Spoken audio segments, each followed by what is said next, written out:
I was standing in my driveway in Duluth, Minnesota, watching Deborah Palmer unhook my heat cable from the outdoor electrical outlet when I realized this woman had absolutely lost her mind. "You cannot do that," I said, my breath forming clouds in the bitter January air.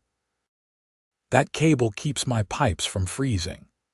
Deborah, the HOA president with her signature blonde bob and oversized sunglasses, despite the overcast sky, turned to face me with that condescending smile I had grown to despise over the past year. She held up a piece of paper like it was a royal decree.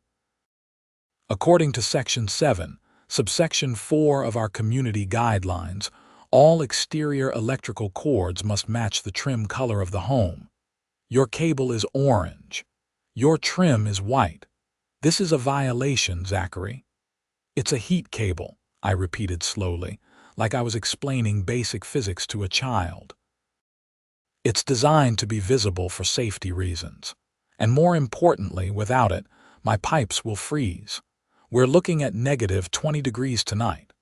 She yanked the cable free and started coiling it up like a garden hose. "You should have thought about that before you violated community standards.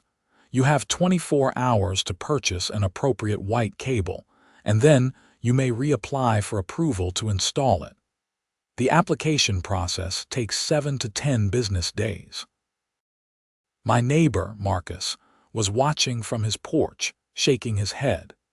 He had dealt with Deborah's nonsense before when she tried to fine him for having his garbage cans visible from the street for more than 2 hours on collection day. "Deborah, be reasonable," I said, following her toward her pristine white Escalade. "The hardware store doesn't sell white heat cables. They don't make them in white. The bright color is literally a safety feature so people don't trip over them. Then I suggest you special order one or have it custom painted. Either way, this orange eyesore is coming with me as evidence of your violation. You will also receive a $50 fine in the mail." She opened her trunk and tossed my $300 heat cable inside like it was garbage. I felt my jaw clench. "You're stealing my property." "I'm confiscating prohibited items as outlined in the HOA bylaws you signed when you purchased your home. If you have an issue, you can appeal at next month's meeting." "Next month? Deborah, it's January 5th. The meeting isn't until February 2nd. My pipes will burst long before then." She slid into her SUV and rolled down the window just enough to deliver her parting shot. "Perhaps this will teach you to read the community guidelines more carefully, Zachary. Have a blessed day." I stood there in my driveway, watching her tail lights disappear around the corner, absolutely seething.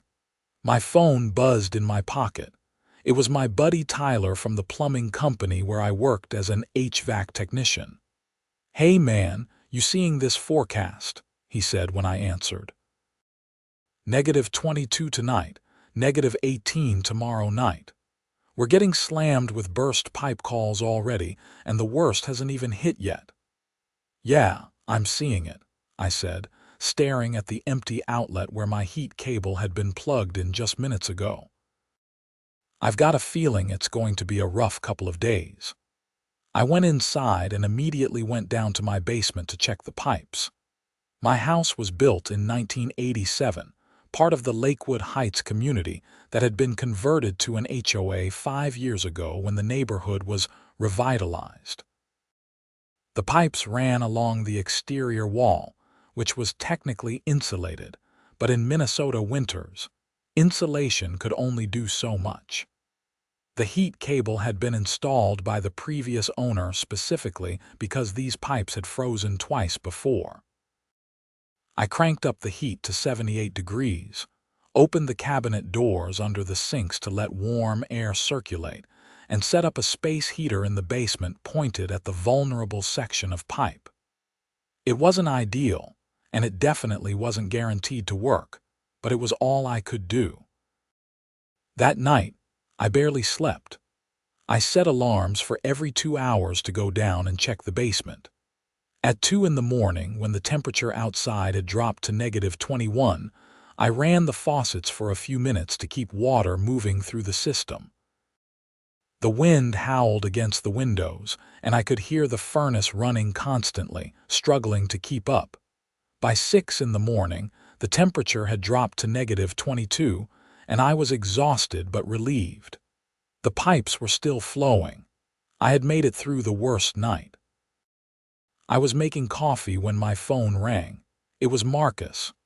"Dude, you need to see this," he said, and I could hear the barely contained laughter in his voice. "See what? Just come outside. Trust me." I grabbed my coat and stepped out onto my porch. The sun was just starting to rise, casting long shadows across the snow-covered street. 3 houses down, I could see it. Deborah's house, a massive colonial-style home that she frequently reminded everyone was the largest property in the neighborhood, had icicles hanging from every possible surface. But these weren't normal icicles. Water was actively running from under her garage door, creating a frozen waterfall that had spread across her driveway and into the street. Marcus jogged over, his coat half-zipped. Her pipes burst. I heard them around 4 in the morning. Sounded like a gunshot.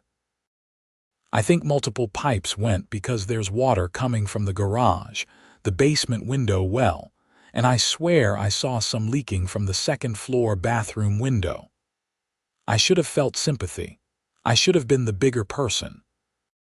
But after yesterday, after watching her steal my property and dismiss my legitimate safety concerns with a smirk and a condescending lecture, I felt a deep sense of cosmic justice. "Has she called anyone?" I asked. "No idea. Her car's still in the driveway, so she's home." But man, with this cold snap, every plumber in the city is going to be booked solid for days. He was right. I knew from Tyler that they already had a waiting list of over 40 calls, and that was just one company. I went back inside and tried to go about my day. I had the day off, which was lucky because I was running on about 3 hours of sleep. Around 9 in the morning, there was a knock at my door. It was Deborah.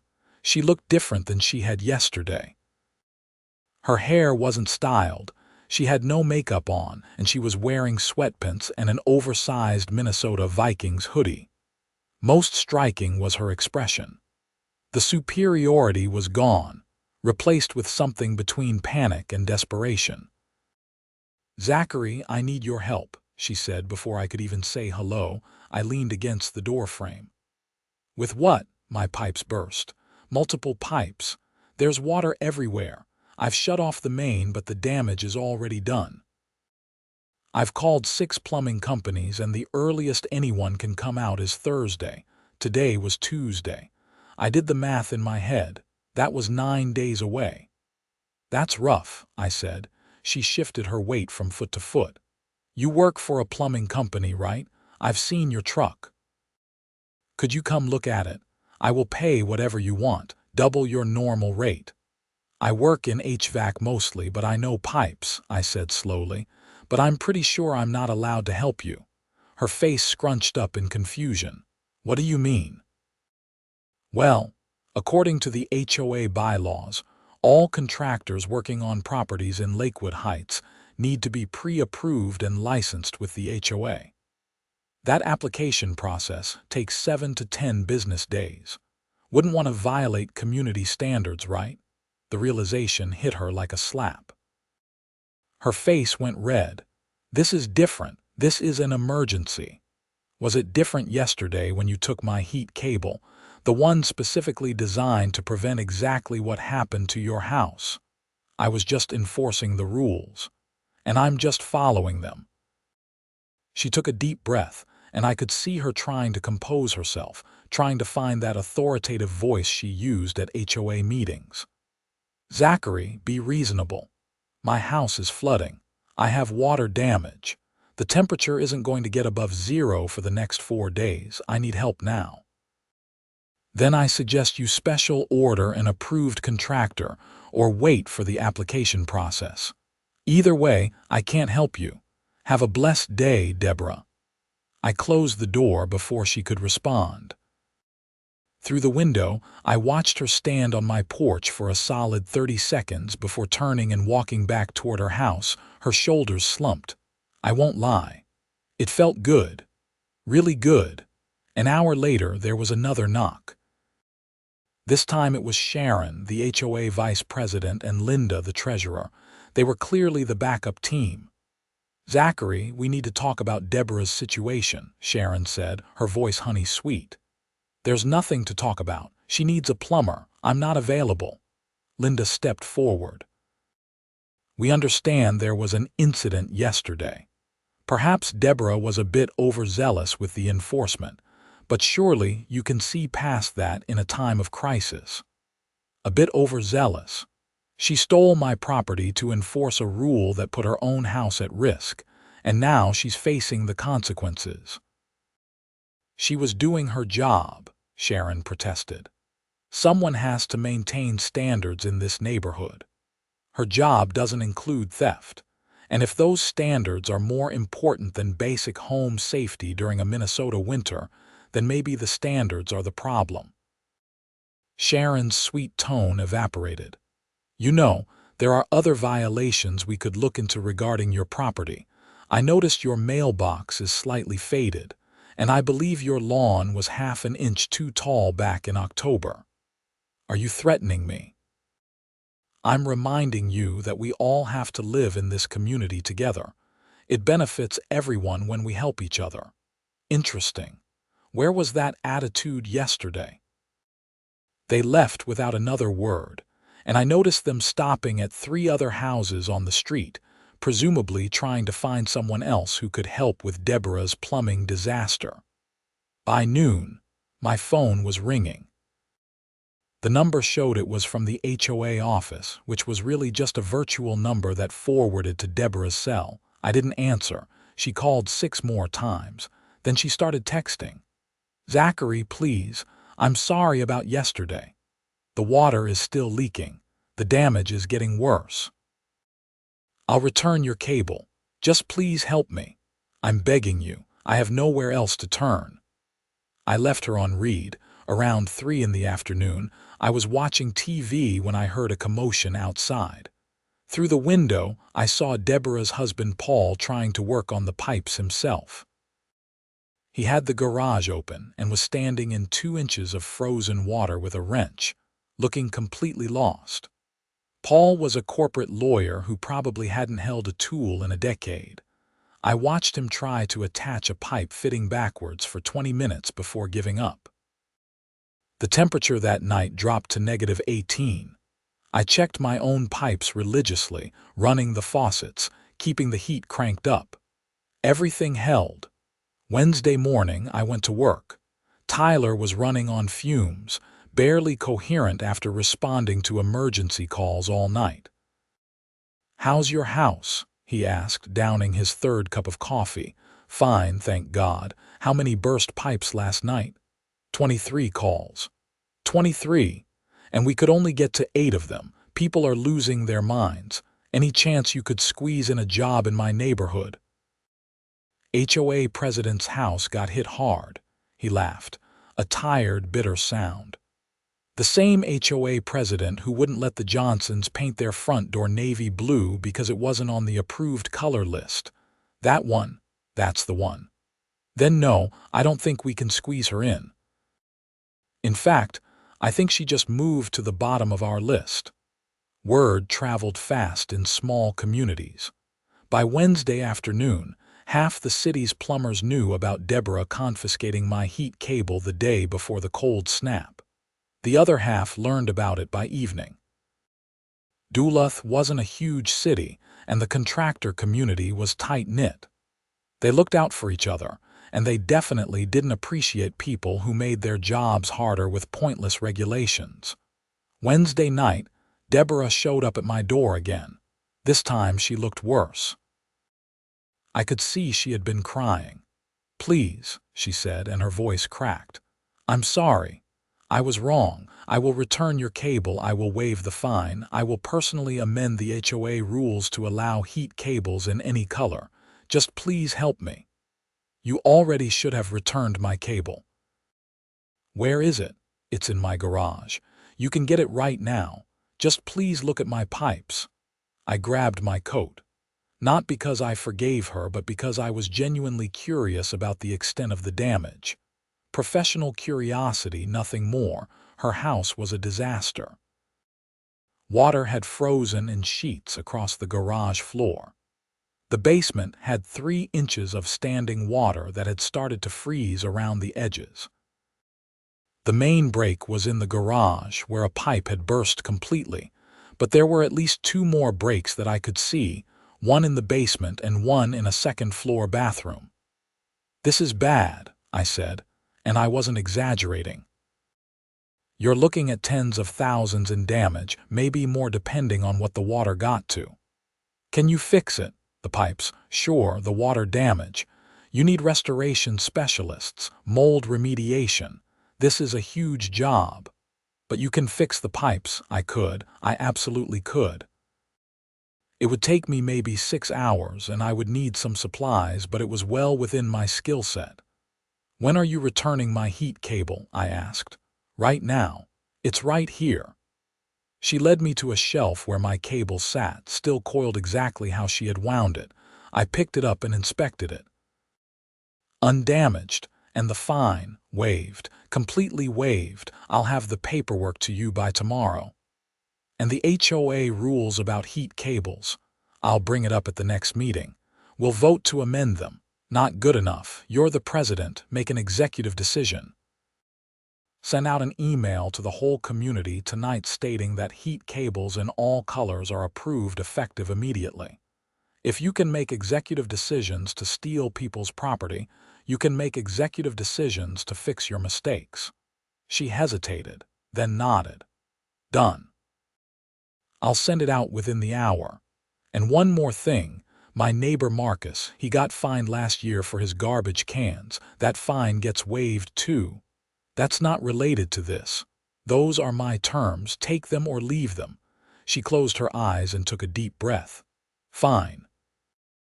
All fines for Marcus are waived." "Great, then no, I'm not going to help you fix your pipes." Her eyes snapped open. "What? But you said—" "I said I could fix them. I never said I would. You stole my property, dismissed my legitimate concerns, and only care about making things right now that you're suffering the consequences. You haven't learned anything.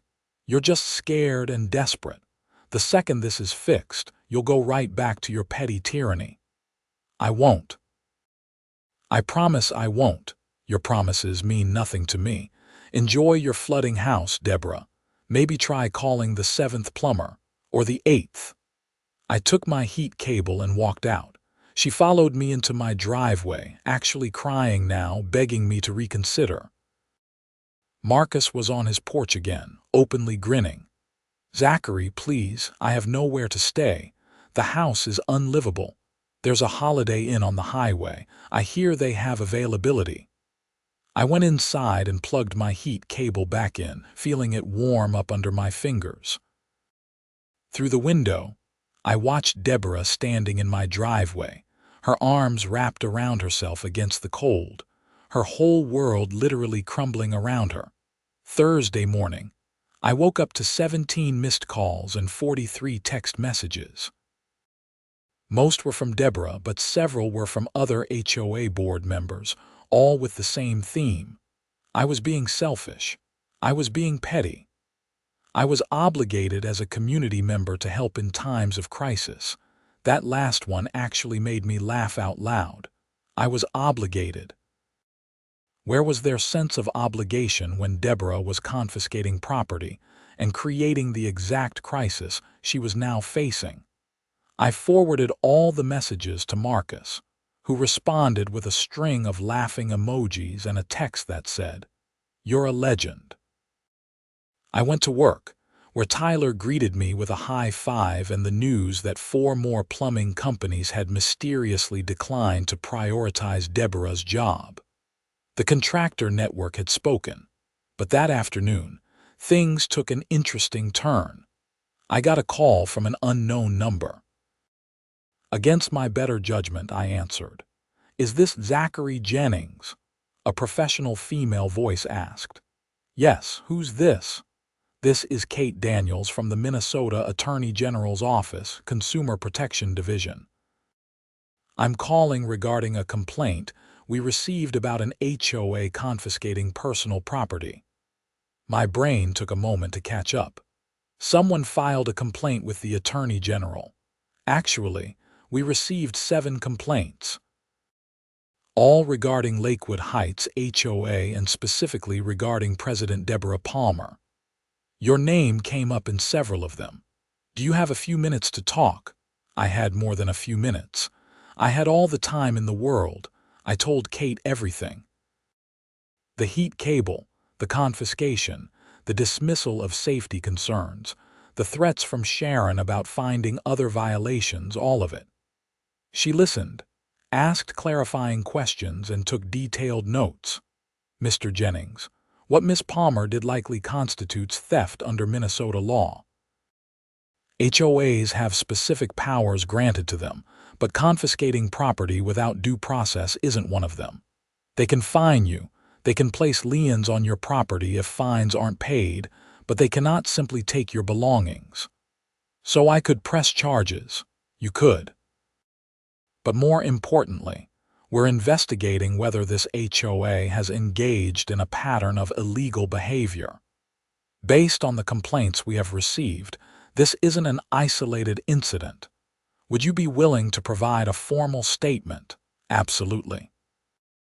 She scheduled me for an appointment the following Tuesday. I hung up feeling a grim satisfaction. Deborah hadn't just screwed herself with the pipes. She had apparently made enough enemies that 7 people had independently decided to report her to the state.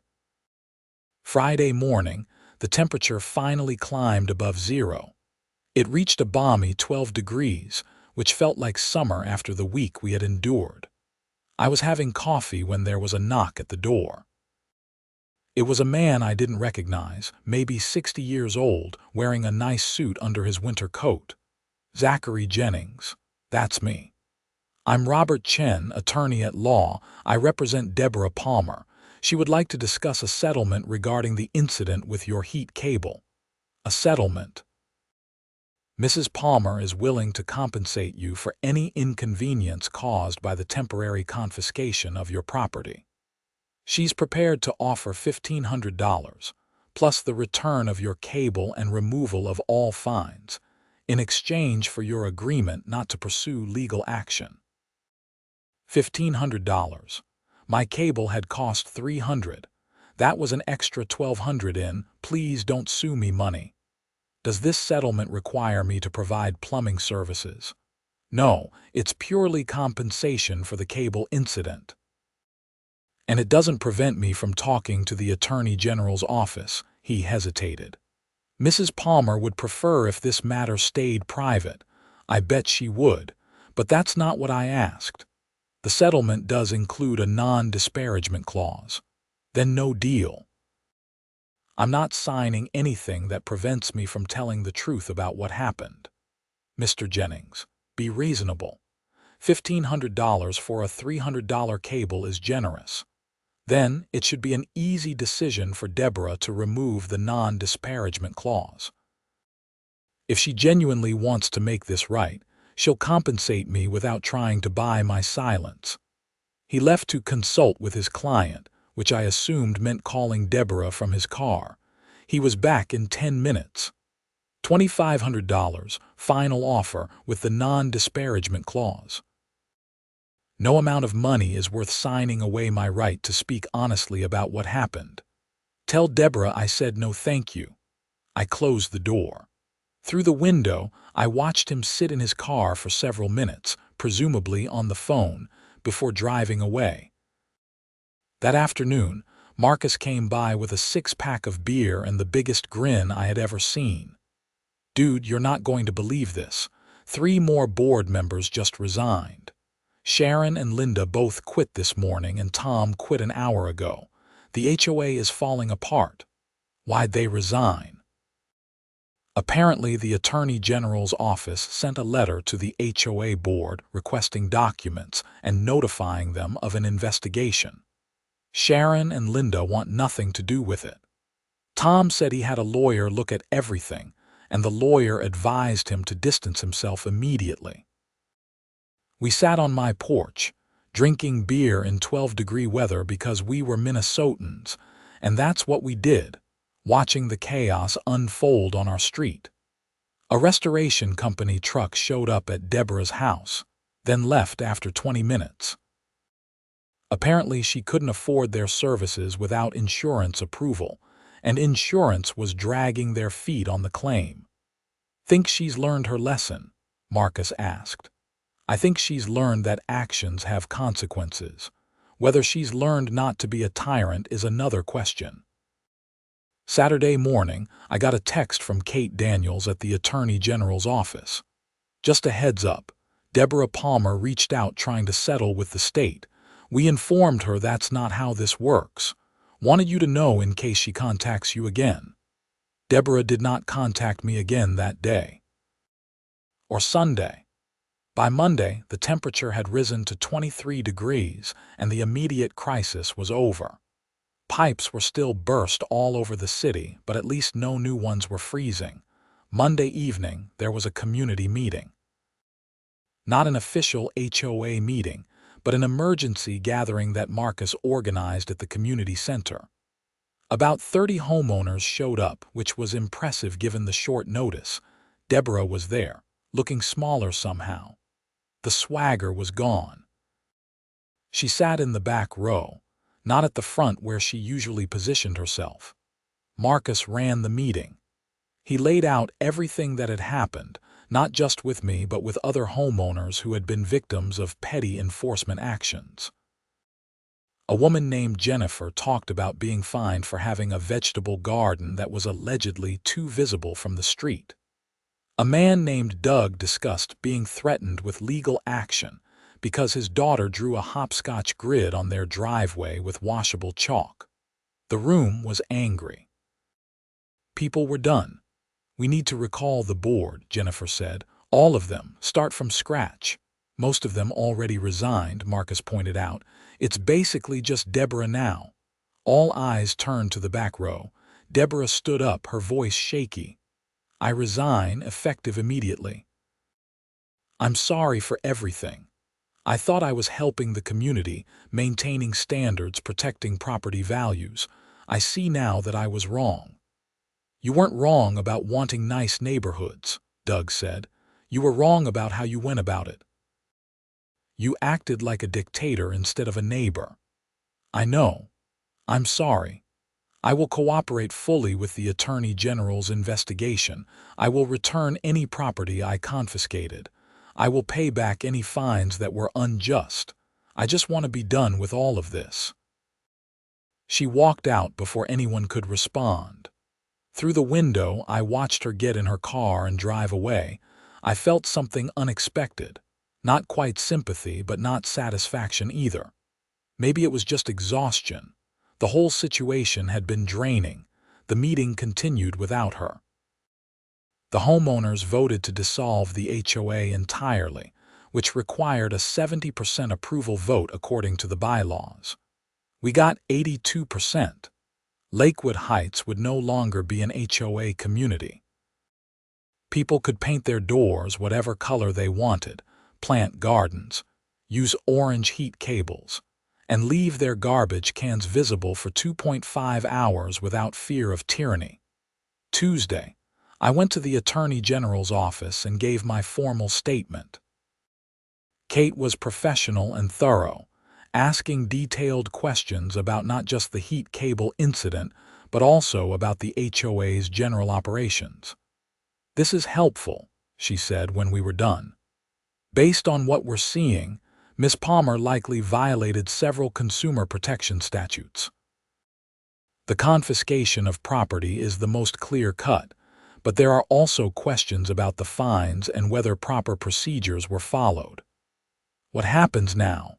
We complete our investigation. If we find sufficient evidence of wrongdoing, we can pursue civil penalties. In serious cases, we might refer matters to local prosecutors for criminal charges. You think this is a serious case?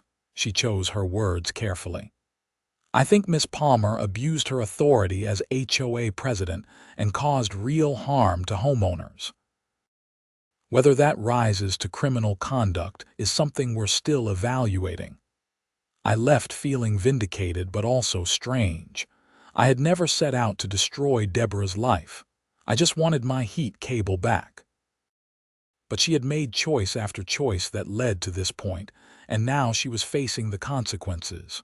Wednesday morning, I was replacing a furnace filter for a client when Tyler called. Hey, random question. Did you hear about Deborah Palmer getting arrested?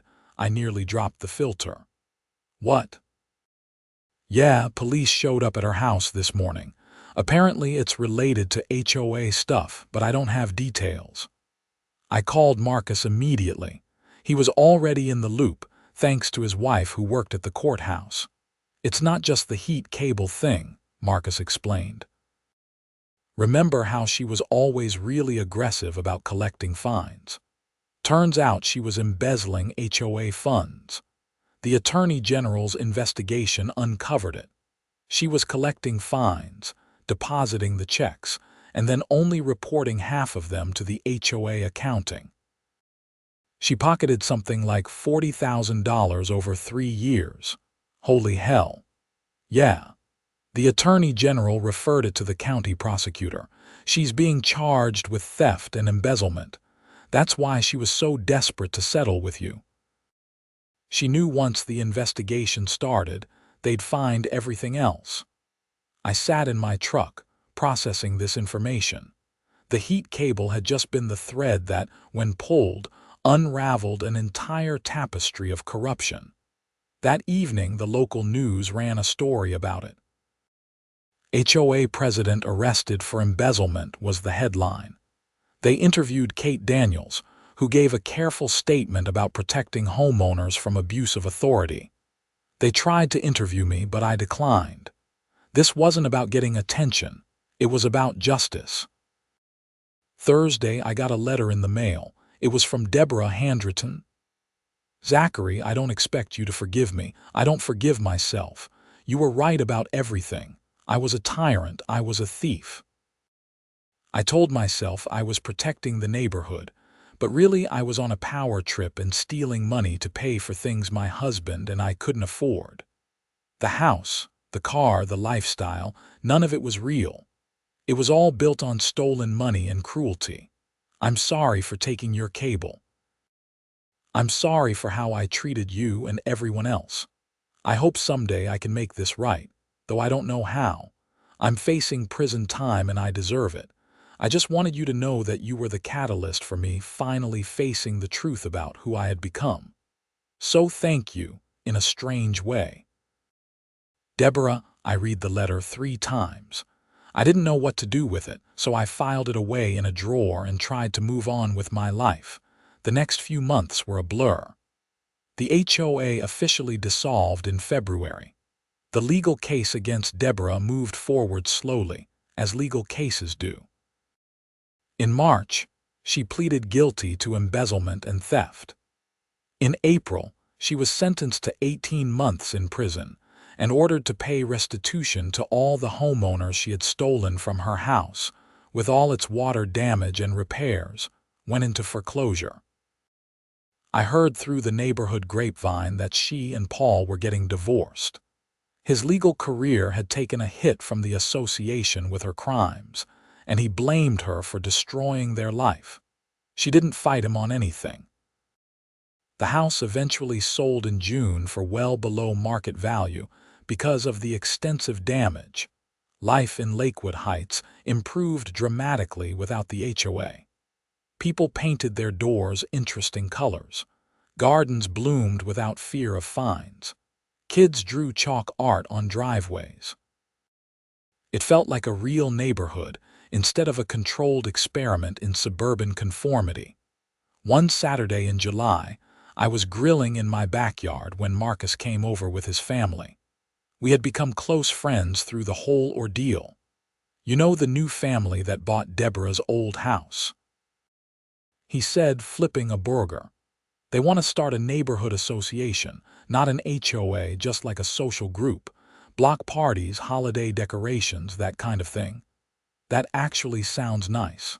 Right, that's what neighborhoods should be. People coming together because they want to, not because some tyrant is forcing them. What are they like? The new family. Nice. Normal. They have 3 kids. The husband works in IT, the wife's a teacher. They saw the house was a disaster and bought it cheap, fixed it up themselves. They think it's funny they bought the infamous HOA president's house. I laughed.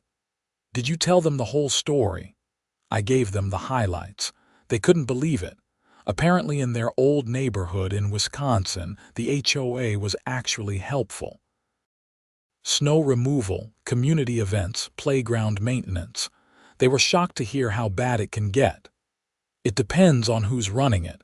Power corrupts, especially petty power. We spent the evening grilling and talking, watching our neighbors come and go, living their lives without fear of violation notices or arbitrary fines. It was peaceful. In August, I got a letter from the Attorney General's office. The investigation had concluded, and they had recovered most of the embezzled funds. My portion of the restitution was $250, which represented the various fines Deborah had collected from me over the years and stolen. The check was attached. I deposited it and then did something I had been thinking about for months. I wrote a letter to Deborah at the correctional facility where she was serving her sentence. I kept it brief. "Deborah, I received your letter. I want you to know I don't hate you. I was angry, and I had every right to be, but I don't hate you. What you did was wrong, and you're paying the price for it. I hope you use this time to figure out who you want to be when you get out. The neighborhood is doing well without the HOA. People are happy. We're actually neighbors now, not subjects in your kingdom. I hope that somewhere in this mess there's a lesson about how to treat people. Good luck with whatever comes next. Zachary." I didn't know if I would hear back from her. Part of me hoped I wouldn't. The whole situation had been exhausting and I was ready to move on completely. But 3 weeks later I got a response. It was shorter than her first letter. "Thank you for writing.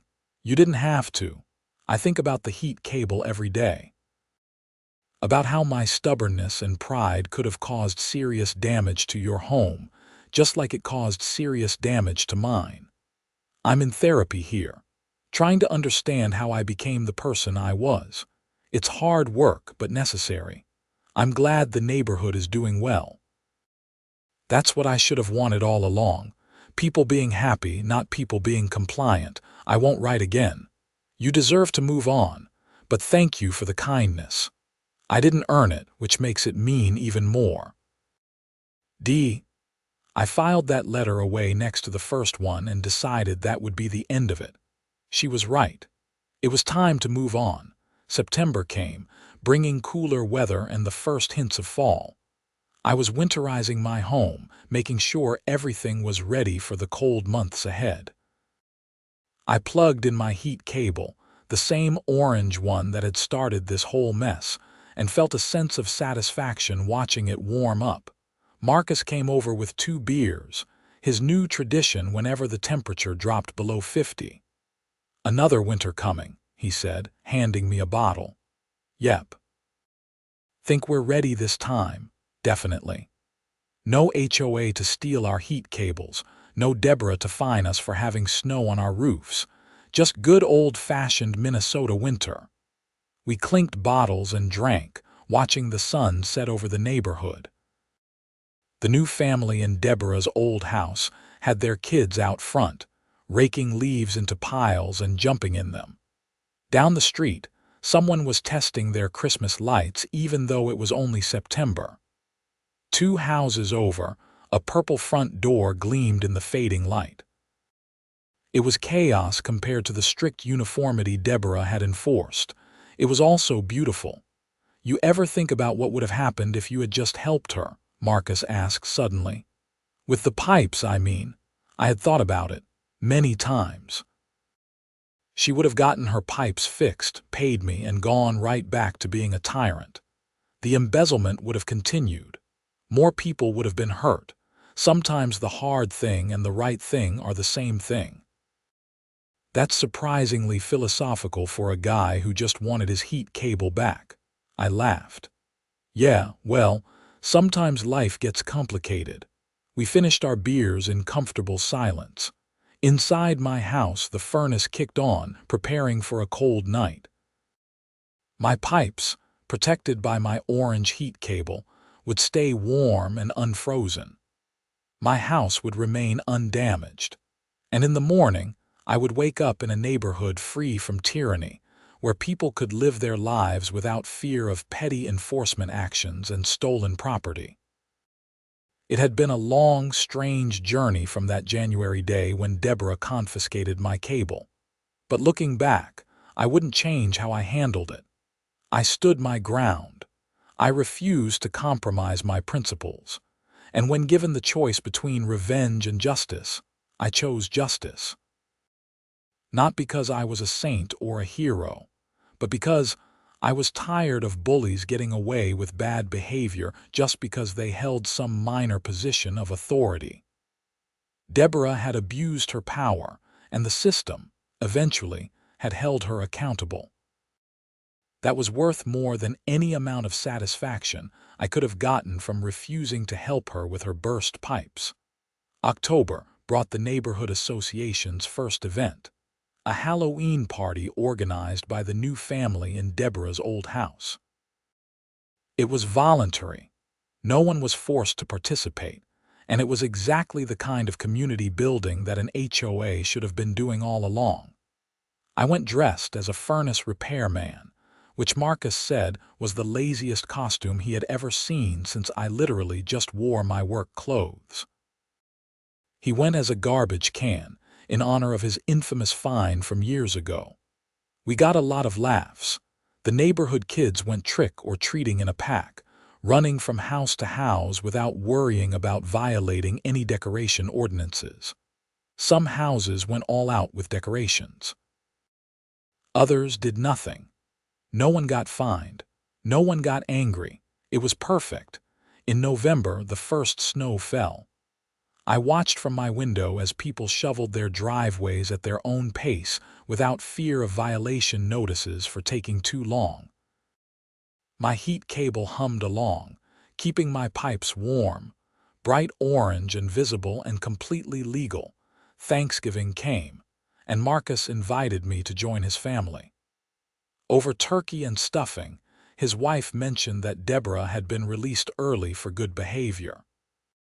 She was living in Aitkin, a small town about 90 miles away, working at a hardware store and living in a studio apartment. Think you'll ever run into her? Marcus asked. I doubt it. Aitkin's far enough away that our paths probably won't cross. Would you talk to her if they did? I thought about it. Maybe, I don't know. I guess it depends on whether she's actually changed. You believe people can change? I believe people can change if they want to badly enough. Whether Deborah wants to is up to her. December brought bitter cold, though nothing like the previous January. My pipes stayed warm. My house stayed intact. Life went on Christmas Eve. I got a card in the mail. No return address, but I recognized the handwriting from the letters. Inside was a simple message. Thank you for last winter. I mean that sincerely. Losing everything was the best thing that ever happened to me. I'm sober now, working an honest job, living within my means, and actually talking to my therapist about why I needed so much control. I'm not the person I was, and I never will be again. I hope you have a peaceful winter. There was also a money order for $300, the exact cost of the heat cable she had confiscated. I stared at the card for a long time. Then I did something I hadn't expected to do. I wrote back. Deborah, I'm glad you're doing better. Recovery is hard and change is harder. Keep working at it. I'm returning your money order. You need it more than I do, and I've already been compensated through the restitution. Use it to build your new life. Maybe someday, when enough time has passed and you've proven that the change is real, we can have coffee and you can tell me what you learned. But not yet. Focus on yourself and your recovery. Good luck. Zachary. I mailed it the next day, sending the money order back to the return address from the envelope.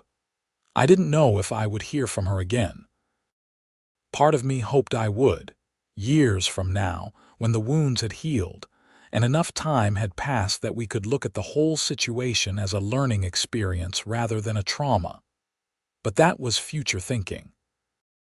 For now, I was content with my warm house, my functioning pipes, my orange heat cable, and my freedom from HOA tyranny. Christmas Day was peaceful.